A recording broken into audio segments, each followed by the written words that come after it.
후보들도 바쁘고 가족들도 바쁜 유세 일정을 전해드리고 있는데 이것만큼 더 바쁜 사람들이 있습니다. 바로 보수권, 범보수권 후보들인데요.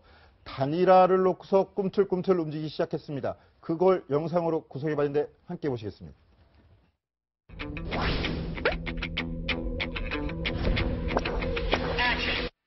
이야기를 다 했습니다. 국민의당은 절대 하지 않습니다. 들은 바도 없고 논의한 적도 없습니다. 그건 이제 그분들의 고민이고 판단이시겠습니다. 그런 분을 대선 후보라고 내놓은 정당하고 연대를 한다. 제가 정치를 하는 걸로는 저는 있을 수가 없다고 생각합니다. 아무리 생각해도 난 너를 아무리 생각해도 난 너를 이제는 눈 감아도 난 자, 이현수 기자. 네. 오늘 새벽 바른정당이 3당 단일화 제안했지만 동상이몽 같아요.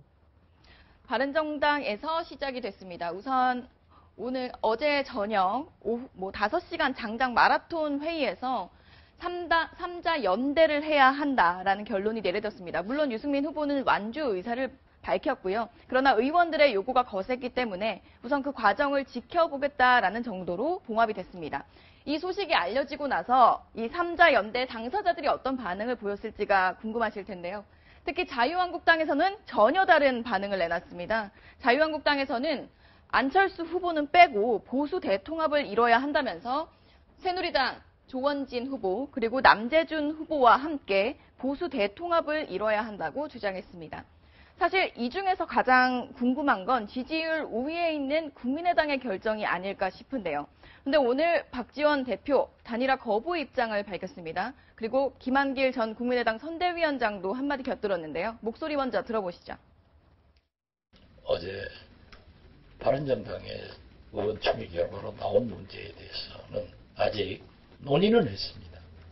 그렇지만은 그 집의 일을 우리가 상관할 필요 없다. 우리는 그대로 가겠다 하는 것을 제가 정리했습니다. 텔레비전 토론을 통해서 그분들 생각하는 바가 무엇이 얼마나 다른가를 충분히 보여줬잖아요. 예. 근데 갑자기 다 합치자 그런 결의를 했다는 말씀인가요? 지금 상태에서 여야 단일화 이것이 이제 바람직하지 않다고 생각합니다. 자, 최석호 기자. 지금 봐서는 홍준표, 안철수 후보 측 다 거부하는 태세인데 반문 연대 효과가 있겠습니까? 현재로 봐서는 그리 가능성이 높아 보이지는 않습니다. 왜냐하면 이 국민의당 입장을 잘 봐야 될 것 같습니다. 아까 설명드렸듯이 국민의당 28석 호남 의석수 중에 호남인들이 23석을 몰아줬습니다. 그런데 구여권과 연대를 한다, 통합을 한다, 호남 민심이 가만히 있지 않을 것이다. 이러한 관측이 많이 있습니다. 하기 때문에 국민의당이 연대를 하려면 이 호남의 눈치를 많이 봐야 되는데요. 그것이 쉽지 않다는 것이 그 정치권의 설명이고, 그 안철수 후보 같은 경우에도 인위적 단일화는 없다. 이렇게 말한 상황에서 구여권과의 단일화 아직까지는 어불성설이다. 이렇게 봐도 될 것 같습니다. 예, 특히 지난 TV 토론에서 홍준표, 안철수 후보의 대립된 모습이 참 인상적이었는데 당시 영상부터 확인하시겠습니다. 저는 일단 사퇴하라고 말씀드렸습니다. 그러니까 저는 얼굴 보지 않고 말씀드리겠습니다. 아침에 유승민 후보, 조원진 후보, 남재준 후보 단일화 토론을 하자고 제안이 다 돼 있는 것으로 알고 있습니다. 안철수 후보와는 이념과 정체성이 다르기 때문에 그건 우리가 단일화 대상이 아닙니다. 국민의당은 절대 하지 않습니다. 자, 이런 설전의 시초는 바른정당입니다. 바로 지지율 고전을 면치 못하는 그런 절박함이 묻어나 있는 것도 같은데요. 자, 근데 어제 의원총회는 거의 쿠데타 수준이다 이런 평가가 나오고 있어요. 네, 맞습니다. 홍준표 후보에게와 단일화를 하느냐, 안철수 후보와 단일화를 하느냐, 아니면 유승민 후보에게 사퇴를 종용하느냐, 이것을 놓고 설왕설래가 진행이 되었던 건데, 이러다 보니까 어제 시작해서 오늘 새벽에 끝났습니다. 한편 이런 바른정당의 혼란 속에서 어제 유승민 후보 팬클럽 50여 명이 그 당사 앞에서 유승민 후보 사퇴 반대와 의원총회 반대를 요구하는 시위를 벌였는데요. 직접 한번 들어보시죠. 공격하지 마시고 16번 우리가 지킬게요. 16% 우리가 지키겠습니다. 공격하지 마시고 16% 우리가 지키겠습니다. 화이팅! 걱정하지 마시고 16% 우리가 지킬게요.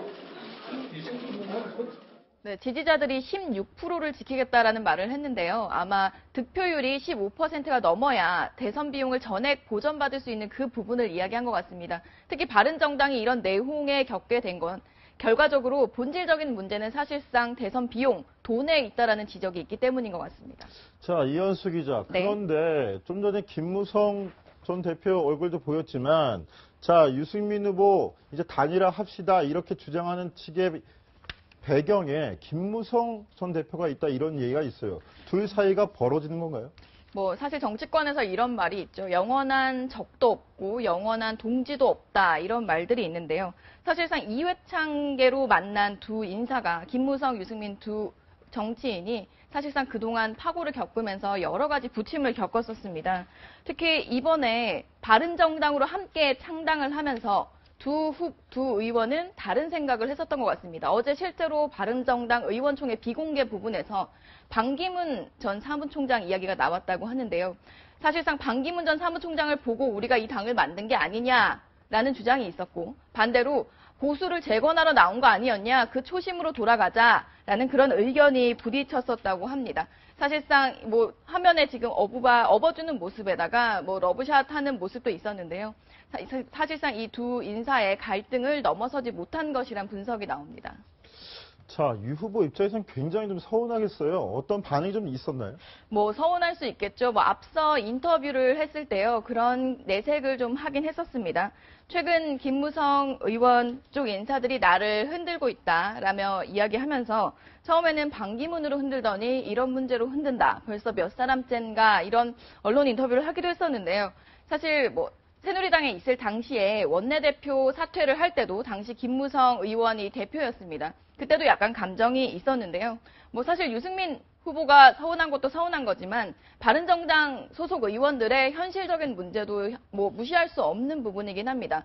지금 바른정당 장제원 의원이 SNS에 올린 내용을 보면 지역의 민심들, 지역 시의원들, 구의원들이 모두 다 자유한국당으로 다시 돌아가려고 한다라는 이런 메시지를 올렸거든요. 그러면서 이런 현실적인 문제도 있는데 유승민 후보가 이런 부분도 좀 다독이고 가야 하는 게 아니냐라는 불만도 나오고 있는 상황입니다. 자, 장제원 의원의 저 메시지를 보면은 특징이 바로 지역의 기초단체장과 기초의원들을 언급했다는 거예요. 바로 내년이 지방선거 아닙니까? 그런 지방선거에 대한 절박함도 좀 묻어있는 것 같아요. 그렇죠. 뭐 특히 지금 유승민 후보가 지지율이 잘 나온다면 크게 문제가 되진 않습니다. 그러나 유승민 후보가 지지율이 낮은 상황에서 자유한국당과 지금 보수가 분열되어 있는 상황에 내년 지방선거를 치르기 전에 뭔가가 모색이 돼야 하는데 지금 단일화 논의도 전혀 이루어지지 않고 유 후보가 특별히 소속 의원들을 설득하는 과정도 없고 약간 소속 의원들은 좀 현실적인 문제에 부닥쳐 있다 이런 설명입니다. 자, 최석호 기자. 바른정당 얘기를 하고 있지만 단일화에 대한 절박함, 국민의당이라고 없을 건 아닌 것 같아요. 왜냐? 계속 지금 지지율이 약간 지체되는 현상이다라고 최석호 기자가 설명하지 않았습니까? 국민의당 내부에서도 좀 단일화를 위해서 물밑접촉이 있다 이런 얘기가 나와요. 무슨 이야기입니까? 그렇죠. 그 선대위원장들이 여러 분 계시지만 그 중에서도 손학규 상임선대위원장이 좀 적극적입니다. 특히 이제 손학규 위원장 같은 경우에는 얼마 전에 바른정당이죠. 이종구 정책위 의장을 만나서 연대 논의를 한 것으로 알려지면서 이 연대가 얼마 남지 않은 것 아니냐 이러한 이야기까지 나오고 있는 게 사실입니다. 하지만 어떤 안철수 후보의 생각이 굉장히 중요한데요. 안철수 후보 인위적인 연대는 없다라고 말하는 상황에서 손학규 후보는 모든 가능성을 열어두고 승리를 위해 이건 안 된다, 저건 안 된다 할 것 없다. 이렇게 얘기를 했습니다.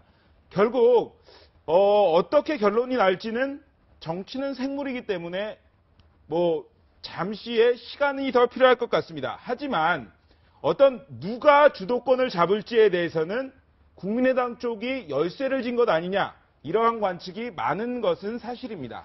자, 이현수 기자, 네. 정치는 생물이다, 이 발언 나왔습니다. 물론 네. 정치는 생물이고 어떻게 움직일지, 후보 단일화가 어떻게 이루어질지도 모르는 겁니다. 그렇죠. 왜냐하면 대선까지 14일밖에가 아니라 14일씩이나 남아있을 수도 있다라고 해석할 수도 있는 건데, 그런데 그 효과가 문제겠죠. 그렇죠. 단일화한다, 효과가 있을 것으로 예측하십니까? 말씀하셨다시피 언제 어떤 명분으로 누가 함께 하느냐가 사실 중요할 것 같습니다. 투표용지 찍기 전에 해야 한다 이런 주장들도 있지만 과거 사례를 봤을 때 1997년에 DJP 연합 기억하실 테고요. 2002년에 노무현 전 대통령과 당시 정몽준 후보 단일화해서 막판 뒤집기에 성공한 것도 기억하실 겁니다. 그러나 지금 이 시점에서 조기 대선에서 이 세 후보가 단일화를 한다고 했을 때 효과가 있을까? 전문가에게 직접 들어봤습니다. 서로 성격이 다른 유권자인 경우에는 단일화의 효과가 크지 않을 것으로 보여집니다.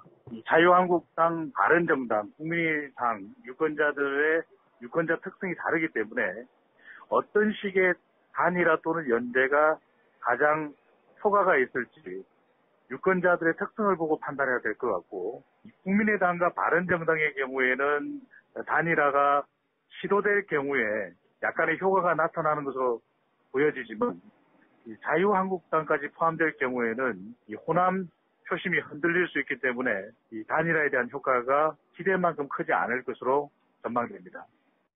자, 이런 단일화의 단초는 한반도를 둘러싼 안보 이슈 때문이었습니다. 보수권이 더 이상 이대로 방치해서는 안 된다, 대선 정국을 방치하면 안 되겠다, 이런 위기감을 드러내면서부터 시작되는데요. 앞서 저희가 정치데스크 초반에 말씀드린 대로 오늘 미국의 핵추진 항공모함 칼빈 스노도